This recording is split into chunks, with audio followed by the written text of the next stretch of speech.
And this is a short history, I'm afraid, of the Aldbourne racing stables, because I've got masses and masses of stuff, so it is pretty potted. Now, if you think that famous racing stables in Aldbourne, it's not a phrase that runs readily from the tongues of Aldbourne folk, or anywhere else in the country for that matter, as the majority of villagers will be in complete ignorance of the illustrious history of what was once a main player nationally in the field of horse racing. My own grandfather, a promising young upcoming Irish jockey from Dublin, was drawn here to try and make his fortune on the English race scene. And let's hang on, because it's gone back again. Okay. All right. So folks, carry on. And my grandfather, Paddy, he ended up by becoming a royal jockey to George V and marrying a local girl. An old school chum of mine, Willie Lawson, hailed from Avebury, and his family had been involved with the famous Beckhampton stables for 3 generations. Willie and I had a close friendship. Invariably, our conversations would steer around to the subject of horse racing, although he is by far the more knowledgeable of the two of us. I would occasionally casually mention that Aldbourne had a proud history of horse racing, but little was known generally about it, as there remained a stigma over the demise of the most successful stable in the 1950s, and many people in Aldbourne with long memories refused to talk about it. Many now famous jockeys who rode at Aldbourne overlooked their own part that they played in Aldbourne's success, and indeed how Aldbourne shaped their own early days when writing their later autobiographies. When the Aldbourne Community Heritage Centre group was formed at the end of 2013, Willie became one of its first members. He at once set about researching the history of the Aldbourne stables and was incredulous at what he was turning up. He knew that its amazing history was out there, but needed to be captured. So he spent a lot of time with me visiting the sites of old stables and gallops and researched various racing journals. Together with my own knowledge and also speaking with older local people, we eventually had more than enough material to enable us to put together 2 separate talks at our Heritage Group's monthly meetings, which were very well received. Sadly, Willie died in 2019, but my talk shows a lot of his research. Geographically, lies in a bowl in the Marlborough Downs, which, because of their chalk composition, means that drainage is really good and the turf can be used most of the year round, such as it is at Lambourne, making the area ideal for racehorse training. Indeed, the gallops were acknowledged as being the best in England during the early and mid-20th century. The Rustley Park stables, Baden, were in being from the early 18th century, and our own Peach Down was part of their gallops and may have led to the beginnings of the Aldbourne establishment. And you can see from the map in front of you, I've highlighted the places where the gallops were, and the blue marking on the right is going from the Lottage Road end of the village to Peaks and Peaks Down. You'll see Peaks Down written just above it, and further up you'll see Rustley Downs. Well, that's before the motorway, obviously, and because that's the M4 cutting through. They joined, and there was a lot of inter-training between the stables.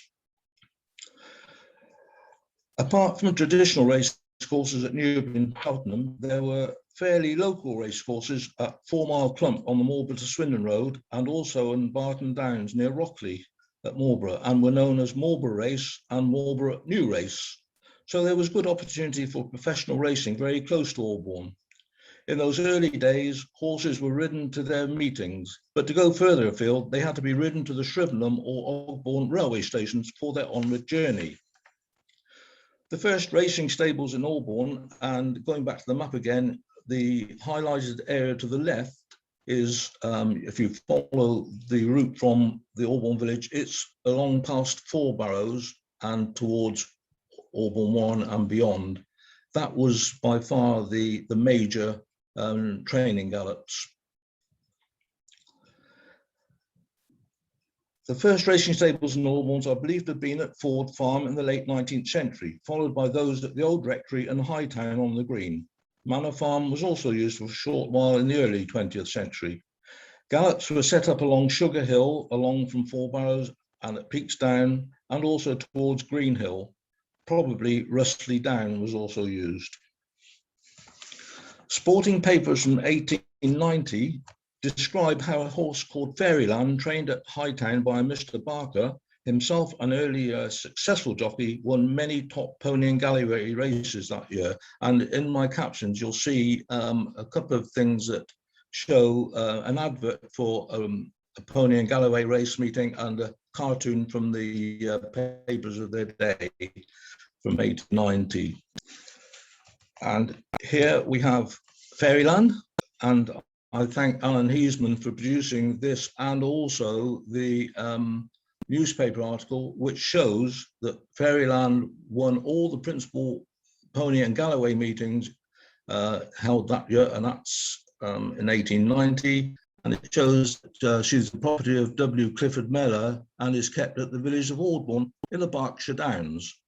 And it was trained by Barker, who some years ago rode the winner of the Stewards' Cup at Goodwood. So he was an very famous jockey himself, and he is the first known trainer in Aldbourne, albeit in pony and galloway racing. So Fairyland won the club members' plate that year, that's in 1890, and with it 50 sovereigns for her owner. So it comes as no surprise that the training gallops are described as some of the best turf in England. Shortly after, Aldbourne turned to thoroughbred racing. And from a racing paper in 1899, horses were being transferred to the Aldbourne stable of Mr. J.F. Halleck of Hightown. Halleck became a prolific trainer of winners.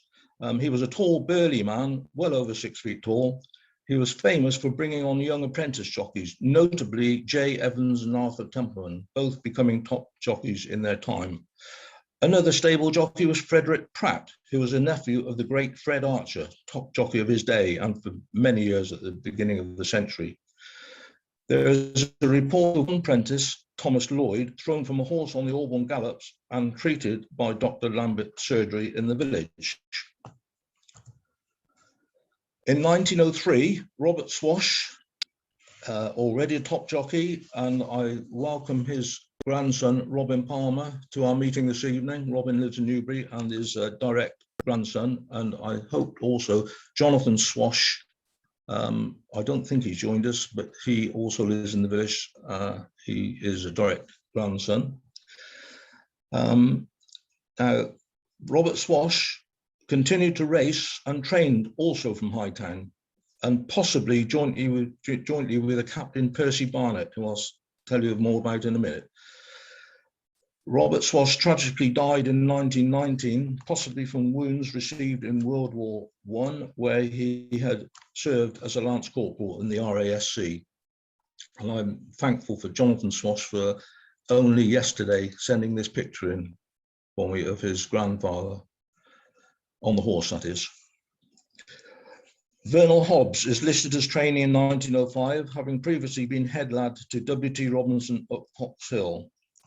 And also there was another jockey turned trainer by the name of Gilbert Bennett, who he was very successful in Aldbourne, but went bankrupt in 1931, and there's a copy of the newspaper report which says he trained at Aldbourne but later went bankrupt. Not that one. So I was talking about Vernal Hobbs, and he left Hightown to take over Colonel Hall Walker's horses at Rusty Park at Baden. Hall Walker, later Lord Wavertree, sold the stables at Rusty Park to the War Office in World War I to help with the war effort, as they felt they could breed better cavalry horses from them. And these horses became the basis of the National Stud. Percy Barnett was an Indian officer promoted to captain in 1885. On retirement from the army, he settled in Aldbourne and set up as a racehorse trainer, having held an interest through his army career. He had runners and numerous winners listed from 1907 through to 1924, mostly from the old rectory, now named the Old Manor, but also he also raced from Lottage Road, presumably the rear part of Hightown, as the 1911 census lists him as living there. But in 1915, he's listed at South Street. He had frequent winners mentioned in the racing press. His most prolific winning jockey was one Paddy Gilligan, my grandfather, an Irishman who had become a top jockey with the famous J.J. Mayer stables at County Dublin. He then became internationally famous through racing winners in Europe from 1911 to 1913, particularly in Germany, and on returning to Aldbourne had numerous winners from 1914, mostly with Captain Barnett. Parry married local girl Mary Cook, daughter of local builder Donald Cook, in 1914, and descendants still live in Aldbourne today. In 1915, he was racing under King George V colours, and while still with Captain Barnett, also rode freelance very successfully, although his racing career gradually got less when he joined the Veterinary Corps. And while still with Captain Barnett, Paddy retired from racing in 1924, aged 40. Captain Barnett also retired and moved to Blueberry, where he died in 1930. Paddy became manager and head lad at Fox Hill, which had close connections to Aldbourne, and this was then owned by entrepreneur Jimmy White under trainer Martin Hartigan, and White had purchased the King George V stables at Fox Hill in 1918. In 1919, he won £100,000 in bets when his horse Irish Elegance won the Hunt Cup at Ascot. One of Paddy's protégés was a teenage Gordon Richards, later Sir Gordon and champion jockey, and you'll hear more about him later. And he was later to ride very successfully at Aldbourne, of course. Jimmy White was friendly with Bay Powell and his wife Charlie, and would go to the races together, both of them winning and losing huge sums of money.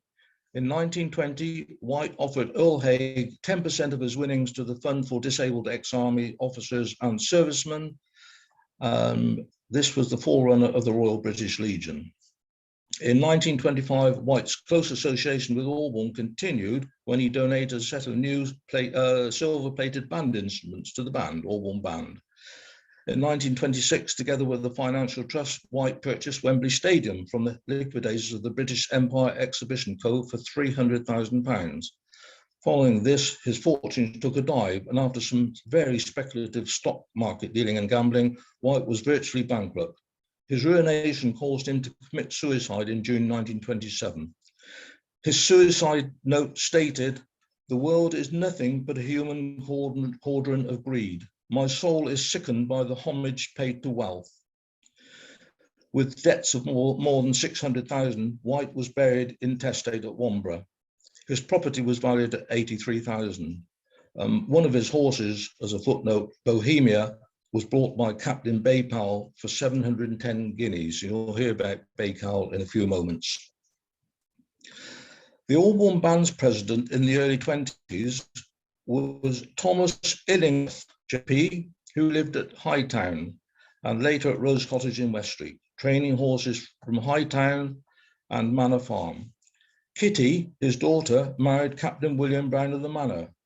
And the reason I'm showing this band photograph, because there's a lovely photograph, picture of Thomas Illingworth in the, if you look at straight in the middle, the gentleman who has the cup in front of him, that's Albert Stacey, very famous band leader in his day.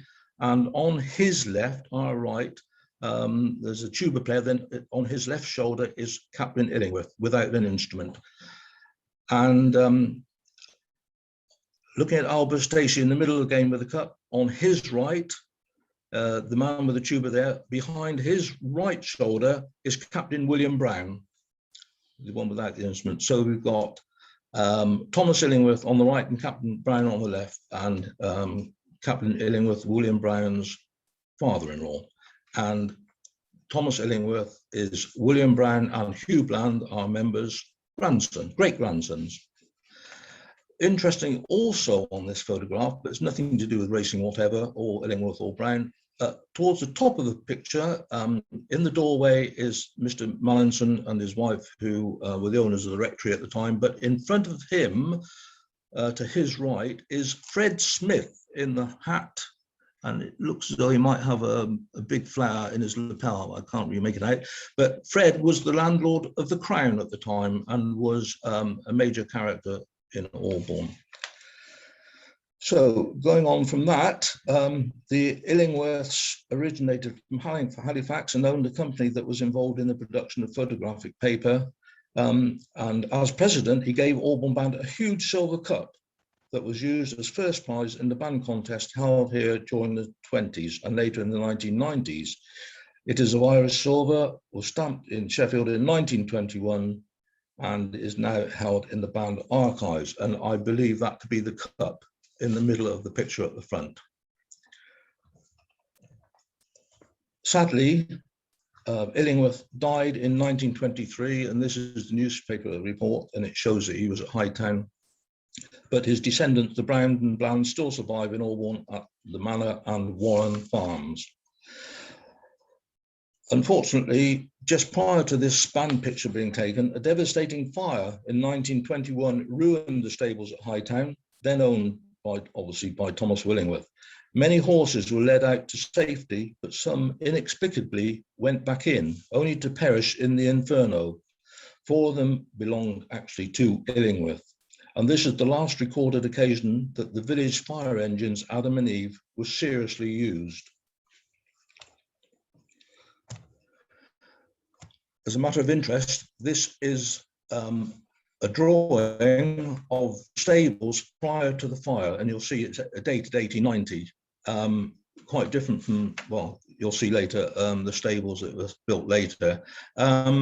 Interestingly, to me at least, the church tower behind shows the lozenge shape of the old clock, which was taken out in 1887, and the new round clock, which we see today, was installed. The lozenge shape, which is just a shaded area, if you like, it was where the plating of the old clock was.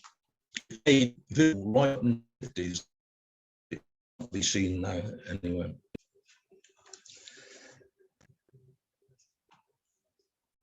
Now then, in 24, then on Bay Powell, MC. Before we say that, just one quick clip here.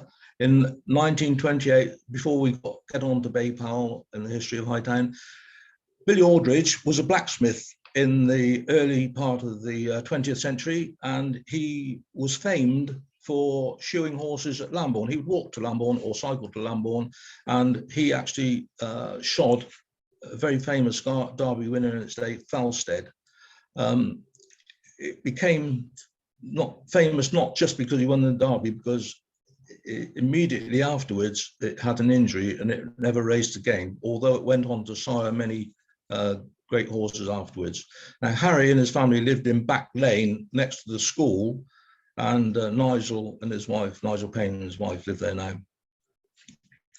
So going back to my story about Hightown, this is the rebuilt state-of-the-art stables in 1924 that Bay Powell he built following the purchase of the estate of Thomas Illingworth, and he immediately applied to Wiltshire County Council to redevelop the burnt-out, almost derelict stables. Powell was born in 1896 at Highworth, and after serving in World War I in the Royal Field Artillery, left with the rank of captain. He became a jockey and trainer at Bishopston and rode a horse called the Tank in the 1921 Grand National, unplaced. On gaining planning permission, Powell soon rebuilt the stables, which became amongst the most modern and state-of-the-art in the country.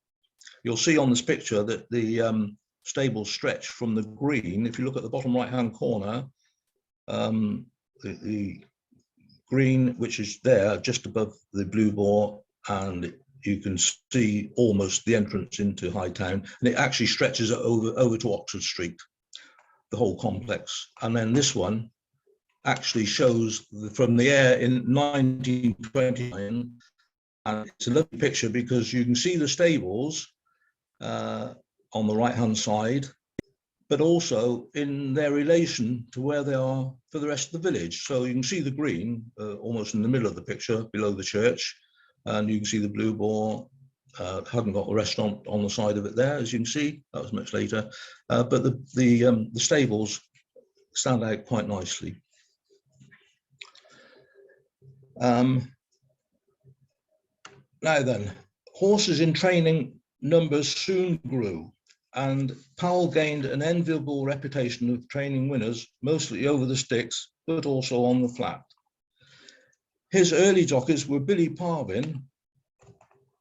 Oh, sorry, just wanted to show you this one as well. It's another one from the stables from the rebuild, but from the rear view. And I thank Oscar Wright, he gave me a postcard showing me this only a couple of weeks ago, but I think it's a lovely photograph. It's a very rare one, actually. We don't see it, a picture from this position very often. But you can see on the left-hand side, going out onto the green. It's a bit difficult, but there's not, at that point, there are no beech trees. The two beech trees at the beginning of the yard aren't actually shown on there. So this is just post-World War I, just when they were rebuilt, rather. So Bay Powell's early jockeys were Billy Parvin there, who became Aldbourne's first champion jockey, Eric Brown, 6 Grand National races, but none placed, Dick Holland, R. Bennett, and from 1935-36 season, Jack Dowdeswell, who also became top jockey. Excellent. So this tells you about Has he got that? Powell and Parvin, a winning combination. Is that what you've got? That's it. Good. Right, let's go on then. Billy Parvin became Aldbourne's first champion jockey, and the next slide shows him on the cigarette card. Okay. Yes, finally. Yes, finally, whoever that was, please mute. Okay, and then next on from that will show that's on the left is I can't think who these people are now. Eric Brown is on third on the right. Parvin is on the left with Powell in the middle of those three, and the person on the right is Dick Holland. Now, famous jockeys who also rode freelance for Powell were Fred Rymel, later become a top Grand National winning trainer, and he was actually Powell's second choice at the time. And Dick Francis, who later became a famous novelist, as we mostly know, I expect, and he based some of his novels, they were certainly inspired by his experiences at Aldbourne Stable and afterwards. And there was Jack Dowdeswell from the 1935-36 season, who also became champion jockey. And Lester Piggott, he started here. His father was a trainer, Keith Piggott. He also won 2 Grand Nationals, his father, and he was a trainer at Letcombe Regis near Wantage, where Lester was born. But he sent Lester over to learn the ropes at Aldbourne. You won't hear any of this in Lester's autobiography, by the way. I think you'll see a bit later. He couldn't come to do it.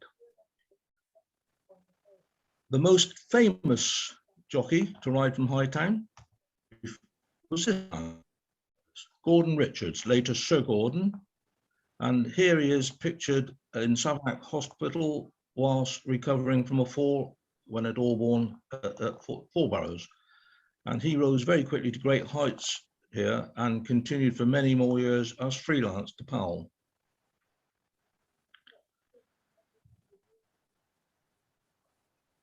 Powell also rode 9 winners himself as an amateur jockey between World War I and World War II, and his son, Major Johnny Powell, rode as a mildly successful amateur after World War II. In World War II, we saw Hightown taken over by the military. Have you got that, John? Yeah, that's done. Good. The regiments that stationed at Hightown, you'll see the Worcesters, Royal Artillery, Royal Artillery, the RAMSC, and of course, the American 506th Infantry Regiment. Easy Company, where the book Band of Brothers was based on, part of it anyway. And in Bay Powell's memoirs, he states that the last troops to use the house and the yard were the Americans, and they left the place in a terrible shambles. So we won't dwell on that, and we don't paid for it all, but he wasn't very happy about it. Next one, John. At the time also, there were stables at White Pond on the Aldbourne to Baden Road. Albert Pembroke and his family owned North Farm and also White Pond. Albert, he was a budding jockey himself, built the state-of-the-art stables in the 20s and trained and rode in the top-class national hunt races into the 30s when he is getting on in years. But at the time, Bay Powell also used White Pond as an overflow to Hightown, and also for convalescing horses. And those stables are still existing today, and I'll tell you a little bit more about them later. Now, Powell also rode 9 winners himself as an amateur jockey between World War I and II, and his son, Major Johnny Powell, rode as a mildly successful amateur after World War II. Powell trained more than 500 national hunt winners and over 50 winners on the flat up to World War II, although records are very sketchy for the period, so there's probably many more. This made him one of the country's top trainers and attracted many well-known owners to have their horses with him. Powell's first main jockey was Billy Parvin, as I said before, born in 1890 and rode from Hightown for more than 20 years. He was just beaten into second place on Lady Lindsay's Blue Prince in the 1935 Grand National after his saddle slip. He rode in 14 Grand Nationals for Powell, but failed to collect the win. On his retirement, he returned to training for a while, a little bit at Hightown, but having a small section, but he not very successfully, and he died in 1976.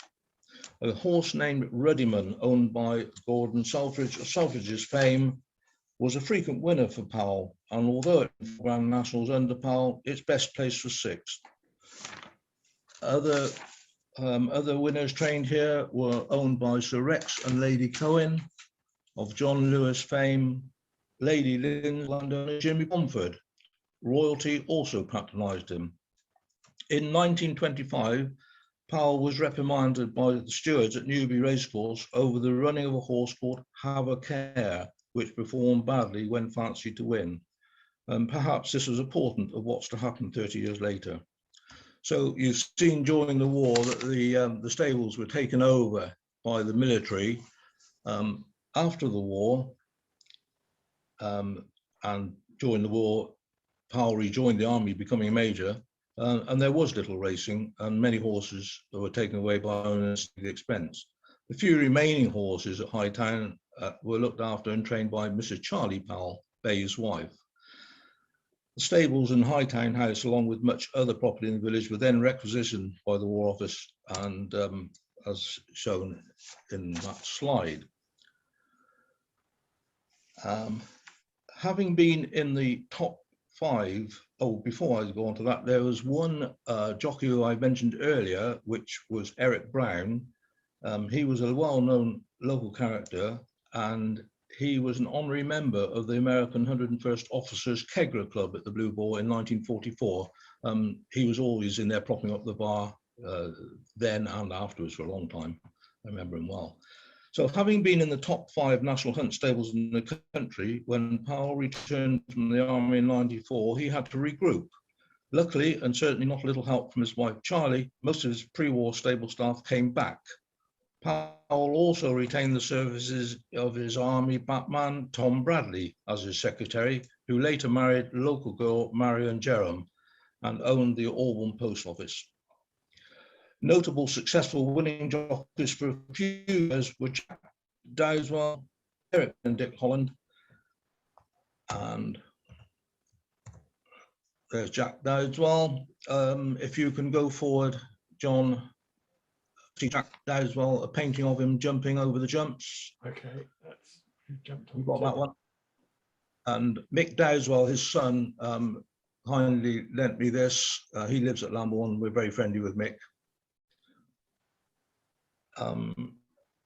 Dowdeswell became a prolific winner under Powell, and after marrying Lambourne girl Betty, lived in Aldbourne before moving to Lambourne after World War II. He died in 2010. Les Miles was also a long-serving retained lad and jockey. If you can go on to the next one, John, you will see that Jack Dowdeswell, he was a champion jockey in 1946-47, whilst with Powell at Aldbourne. And he was also the country leading jockey in 1948 when this happened. He fell off his horse and he broke his leg very badly. And whilst he did race again, he was never what he was. Next slide will show you Eric Brown and Jack Dowdeswell.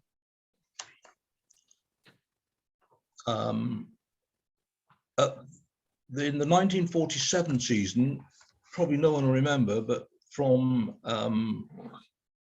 the time, there was a horrible winter that year, one of the hardest on record. Then, and even the 63 one sort of rivaled it. Powell took his horses to Bognor and trained them on the sands there. And it was a cunning move because during that season, 1947, one race in Taunton in particular, he won every race on the card and it won in tens of thousands of pounds. And Jack Dowdeswell won on every race but one. Hightown was at the very top of the steeplechasing racing during the late 1940s and early 50s. And Powell was doing very well financially. Next slide, please, John. Which is? And it shows Dick Holland, Yeah, who was one of his top jockeys. He never won any classic races or Grand National, but he was always one of the country's leading jockeys. And he finished with Powell in 1950 and moved into the Crown Hotel and became the landlord there. His mother was already landlord lady. He took over from her, but he also trained at the rear of the Crown Hotel. His daughter, Meg Duckworth, I don't show her as a credit here, but she gave me this photograph. And the Heritage Centre was actually part of those stables in the day.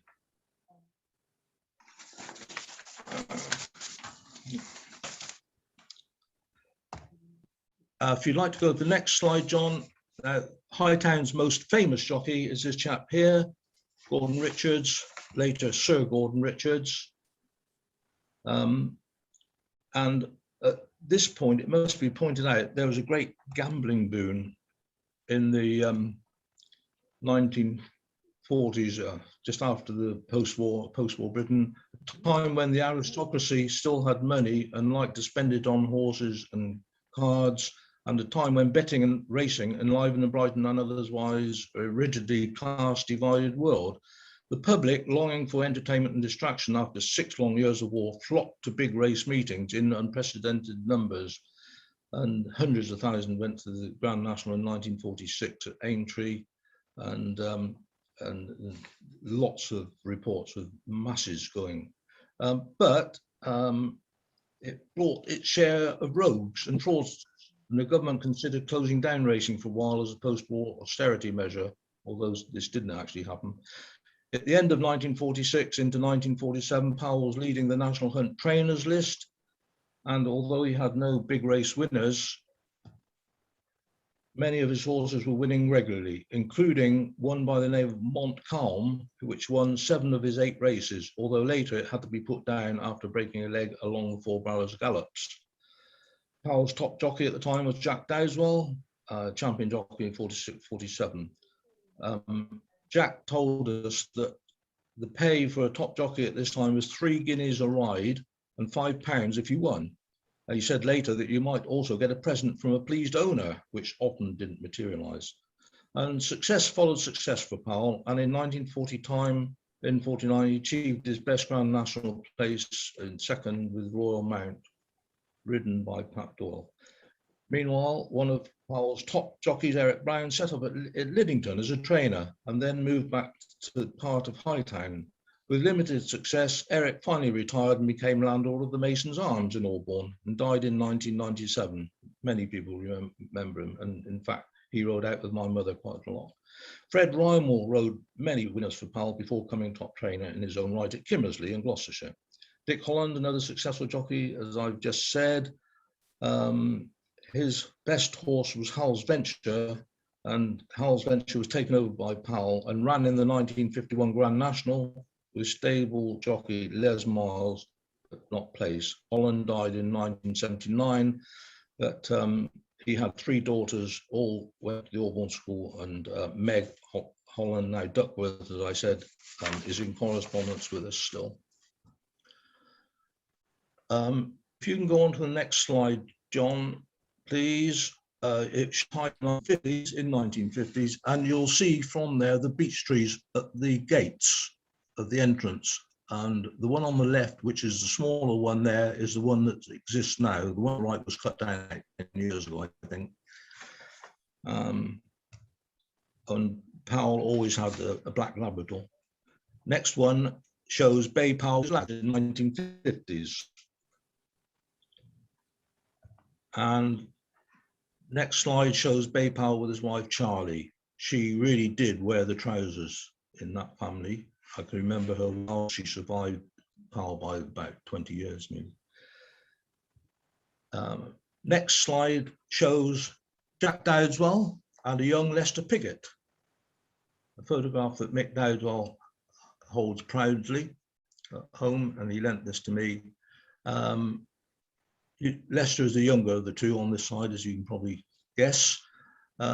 He started over the sticks, over the jumps, because he was too heavy to be a flat racer. His father really wanted him to be a flat racer, but he was too heavy. So he started with Powell over the jumps, but he fell off so many times that he said, I've had enough of this, so I'm going to go flat racing. And he did that successfully, as you know. And he rode many races for Powell. During this period, Gordon Richards was winning many flat races for the stable, as well as a young Frankie Durr, who later became champion jockey and top trainer. And another top jockey and trainer, Joe Mercer, learnt the ropes of Powell. Of course, Jack Dowdeswell was still at the top of the tree, although he wasn't winning because of his injury. In 1951, keep that slide, John, for the minute. In 1951, the racing press proclaimed that Major Powell had his 300th winner since the war under both racing codes, that's flat and jumping, and a big party for his staff and stable connections was held to celebrate. By that time, a young Lester Piggott was riding regularly at Hightown, as I said, over the jumps, and before converting to flat racing. In the 1951 flat season, Lester rode several winners for Powell, including 3 in 4 days, and also a couple of winners for Rosemary Lomax at Baden, who I'll be mentioning in a few minutes. One of Powell's best wins was in 1952. Next slide, please, John. An apprentice from Keith Piggott, Lester's father, who trained at Leckham Regis, he won the Lincolnshire Handicap, which you can see in this newspaper report at odds 33-1, which brought huge income and prestige to Hightown. Now, interestingly, in Powell's memoirs, it tells you about this race. It also tells you that Gordon Richards was booked to ride the favourite for this race, but the favourite, it had to be pulled out, and he was offered, Gordon Richards was offered Freezer, and he turned it down. So it was a bit of egg on his face in that particular race. On April the 16th, 1952, it was reported by a shop press that a Hightown trained horse called Deux Tom, which had several wins, finished in a sweat after being unplaced at Cheltenham, and a saliva test for dope proves positive. After a lengthy inquiry of some weeks, Major Powell was fully exonerated from any blame. The horse owner put up £1,000 reward for information leading to the identification of the horse, though, but he was never found. In that same season, 2 other mounts of Gordon Richards had sprayed. If you go to the next one, John, please. And that's just a photograph of the last string of horses, probably. But if you go on to the next one, it shows you about dirty tricks from Hightown. Have you got that? Yeah, that's up. Yep.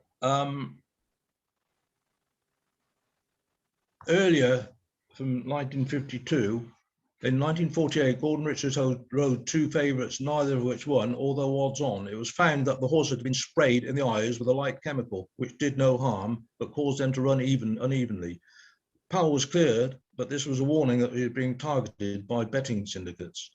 And then, as I said, in the 1952 episode, Durtant was placed because he had sweats. But it was clear that not only Hightown, but other top racing establishments in the area were potential easy prey. And the writing was on the wall. And not only then, in 1952, other evidence of spraying in the eyes, and Gordon Richards was amongst them, because he was a top jockey, Powell was a top trainer. It was easy to dope or spray horses because you only had to go to Powell stable and they had top horses there. But the writing was on the wall because, John, if you go to the next slide, please.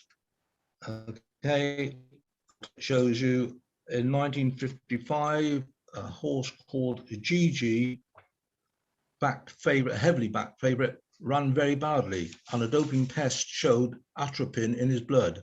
And who was the horse's rider? Next one, John. This gentleman here, Lester Piggott.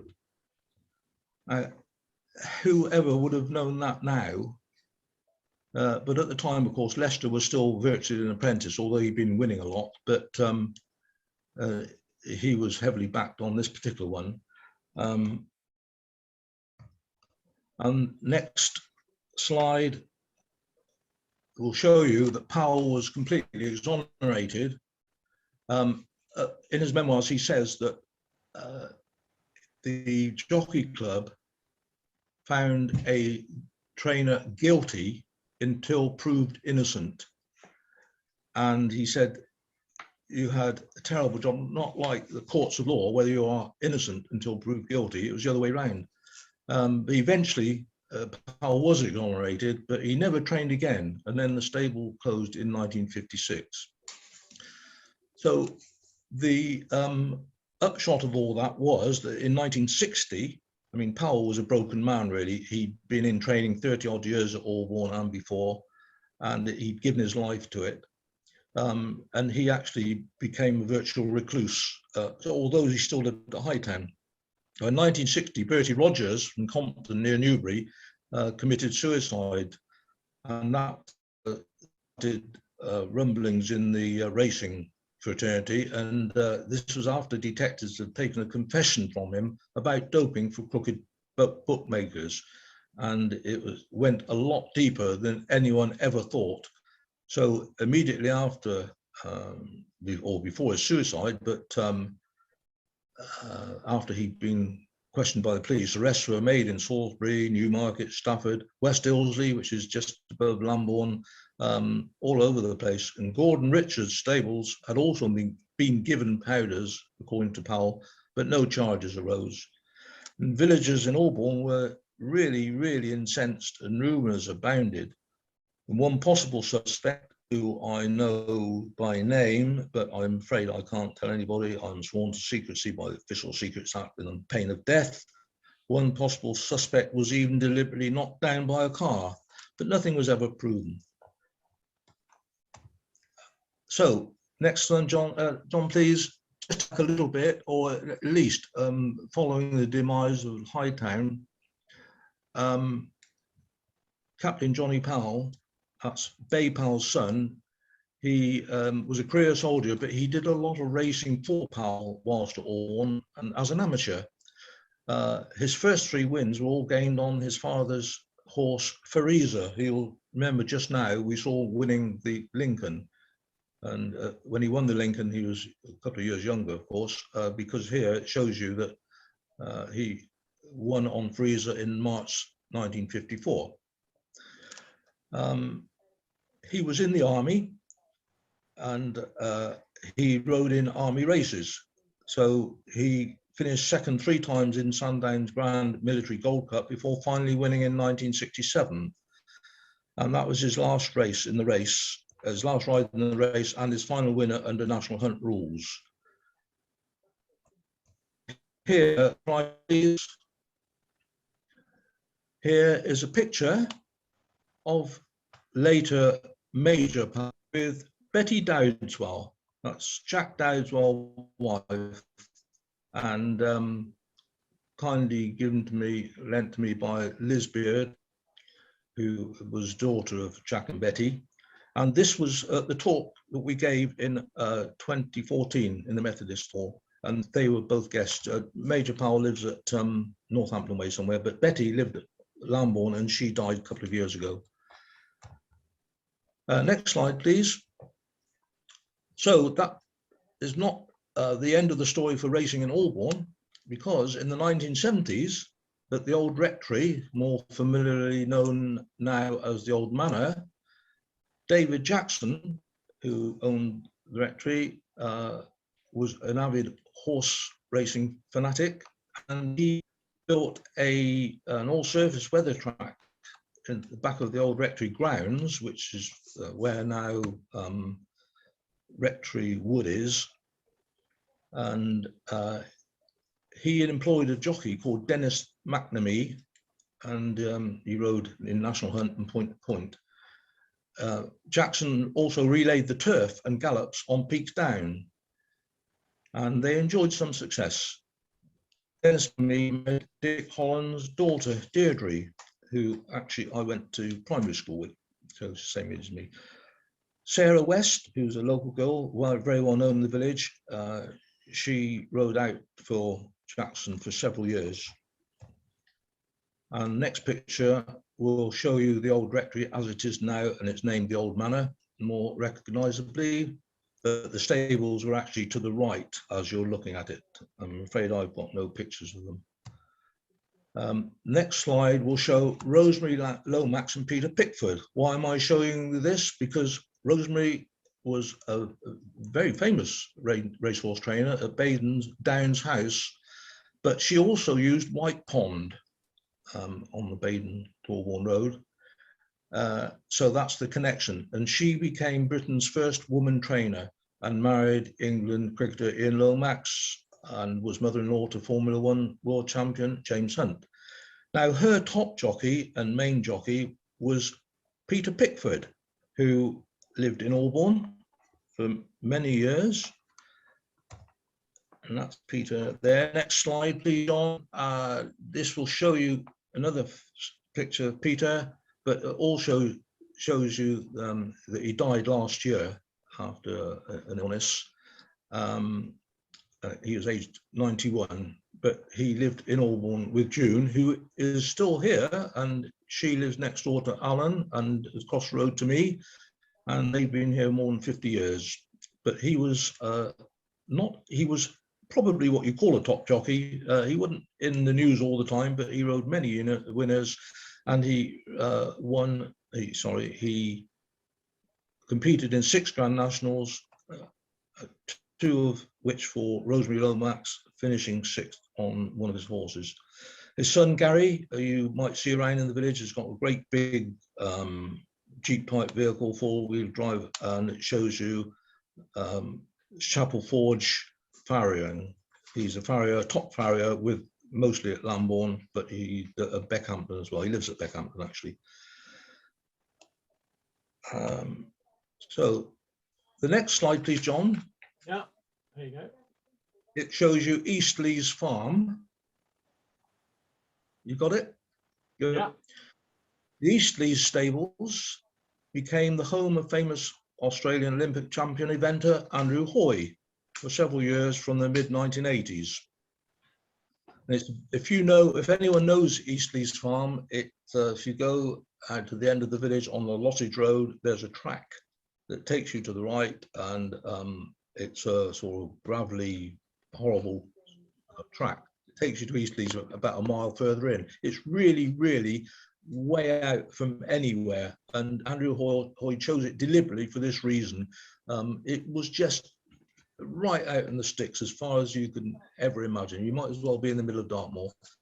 Anyway, he trained quite a few years in the 1980s. Andrea, Pete and Sarah West remember him well, and they looked after his horses quite a bit, and certainly whilst he was competing in the Barcelona Olympics.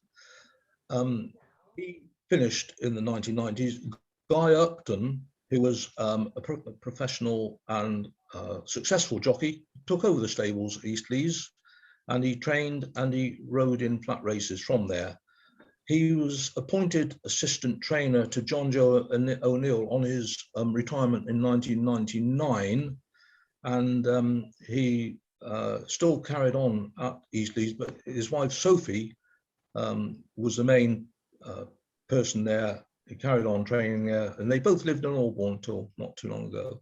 And Sophie was one of the very first professional female jockeys in the UK. One further thing, next slide, John, please. Baden Hill Grange. I'm just about coming to the end now, so I hope you haven't dropped off, too many of you. Baden Hill Grange is not on the tip of everyone's tongue, but at the top of Baden Hill, what used to be Baden Hill Farm, it still is partly, but it's on the right-hand side. There's some lovely buildings called Baden Hill Grange. A former jockey by the name of Malcolm Bastard, he bought this area and built it up, and he's been consigning what he calls breeze-up horses, which are, he buys foals and colts, and he trains them up to be racehorses when they are of age, and sells them to owners. And he's been doing this for over 30 years, and he's considered to be one of the most experienced in his field. And he has an exceptional track record and clients from all over the world, and he's really at the top of his tree. And the Yard's list of clients reads like a who's who: major owners, Strawberries, Rothschild, and even the Queen. And people will have seen her helicopter up there and wonder, gosh, that's a lovely white helicopter, and who's in that? It could well have been the Queen. So next slide, please. Is that it? Well, that is actually the end of my talk, but the next slide, please, John, which is the last, very last one, will show you that during the early 2000s, planning permission was granted to turn farm buildings at Carnell Farm, which is along the Lottage Road just before North Farm, and into racing stables together with an all-surface track. This hadn't been carried through, so I don't know how it stands at the moment, but this would more or less have joined the old Four Barrows gallops, and as I said, together to date has not been proceeded with, but who knows, there may still be potential in Aldbourne yet. So there we have it, ladies and gentlemen. That is a potted history of the Aldbourne racing stables, and I do hope you've enjoyed it, but I hope it sort of laid to rest the stigma under the reason for the Hightown stables having to close abruptly. It was no blame at all attached to the trainer or to the village, and it was not spoken about for years and years and years. But now I feel that I can talk about it very proudly, and I'm quite privileged having my grandfather being part of it. So there we are. Thank you very much indeed for listening to me. Thank you. Well done. Thank you, Terry. Thank you, Terry. Thank you, Terry. Brilliant. Sorry, everybody, for the problems that we had in the middle of that. I suppose this is the opportunity for questions. If anybody has any questions, you can send them in through the chat, or I'm quite happy for you to unmute yourself and ask a question directly. Can I just make a comment at this point? This has been my first experience at Zoom, hence the trying to get into it on Saturday. I used that link to set myself up. And also, that is the first time I've seen Northfield in print my family lived there before they moved to the Drove, alias Woodleys. Anyway, thank you very much, Terry, for the invite, and also thank you very much, all of you, for the speech. Thanks, Ray. Thank you, Ray. It's good to have you with us. Anybody else? With a Yeah, question? I'd just like to say, and it's a sad one, but Terry, that was fantastic to hear all that history, and Willie would have loved it, really loved it. Yeah. Thank you Yeah. very much. Yeah. Thank you. I'm sorry. Question has come in on the chat line from Diana, and she asks, why was it named Hightown? Perhaps I can answer that. Good. Thank you, John. That from very early on, the earliest that I found is 1506. The whole centre of the village around the green was known as Hightown. And gradually that became, through the 19th century particularly, became more and more restricted to the road on the Blue Boar side, until, as we know it today, and as we have done probably for the last 100 years, Hightown has been that one particular house. But originally it was the whole centre of the village around the green. Gracious. Right. Okay, thank you for that. Thanks for that answer. Brilliant. Anybody else with a question? I just, does that mean us folks in the square used to live in Lowtown? I leave that to your conscience.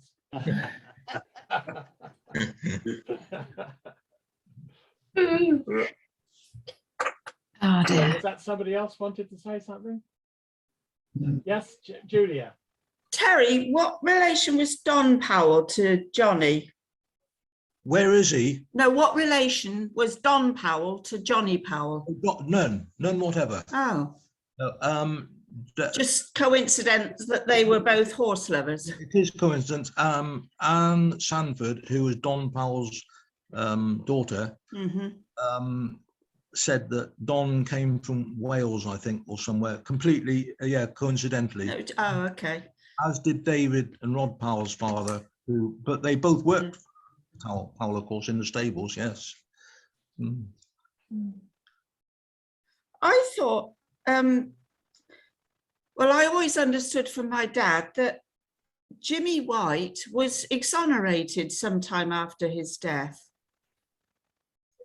Was that just a rumour, or was that true? He was exonerated of all his perceived wrongdoings. Yeah, well, it wasn't his wrongdoings exactly. Well, whatever, yeah.